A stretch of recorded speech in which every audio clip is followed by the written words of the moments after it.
1 iyun Uşaqların Beynəlxalq Müdafiəsi Günü münasibətilə Bakı şəhərində yerləşən əyləncə mərkəzlərinin birində Sevda Əliyeva tərəfindən geniş tədbir təşkil olunub. Tədbirdə qazi ailələrin uşaqları da iştirak etdilər. Tədbirin əsas məqsədi uşaqların hüquqlarına diqqət çəkmək, onların sevinç və xoşbəxtliyini təmin etmək olub. Uşaqlar üçün əyləncəli proqramlar, musiqili çıxışlar və müxtəlif oyunlar təşkil edilib. Qazi ailələrin övladlarına xüsusi diqqət göstərilib, onlara hədiyyələr təqdim olunub. Onların cəmiyyət qarşısındakı mənəvi dəyəri yüksək qiymətləndirilib. Sonda uşaqlara xoş arzular bildirilib və qeyd edilib ki, bu cür tədbirlər onların yaddaşında müsbət iz buraxır və sevgi dolu bir ortam yaradır. Bugün 1 iyun Uşaqların Müdafiəsi Günüdür. Bu yüzden tədbir təşkil etmişəm. Yəni bu tədbirə öncədən deyim, mənə dəstək olan, kömək olan hər bir kəsə ayrı-ayrı təşəkkür edirəm. Var olsunlar ki, biz valideynsiz uşaqlar, ehtiyaclı uşaqları bir araya gətirib, onların bugün ürəyini açacağıq.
Şalar, oyunuma hazırlayın.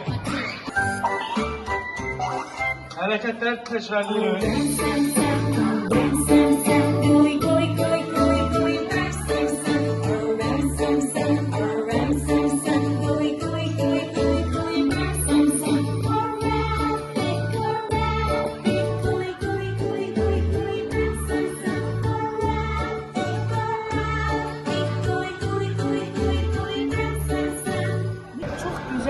İnsanlar, çok güzel tədbirləri var.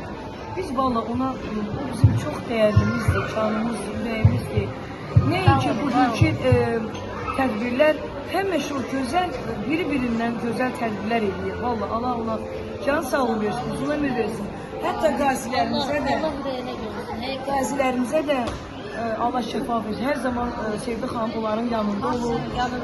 Bəli, hər zaman yanında şəhid analarımızın yanında olur. Həmişə evlərinə gedir, ziyarətinə gelir. Allah canını sağ eləsin, ömrünü uzun eləsin. Var olsun Sevda xanım.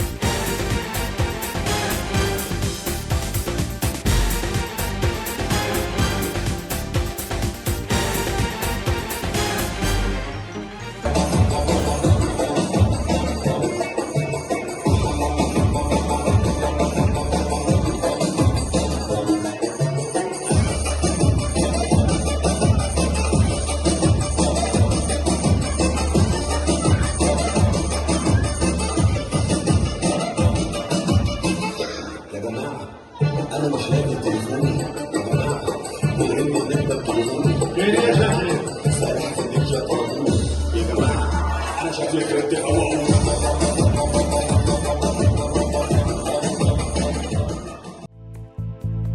Şu dünyadaki en mutlu kişi mutluluk verendir. Şu dünyadaki sevilen kişi sevmeyi bilendir. Dünyadaki en güçlü kişi güçlükten gelendir.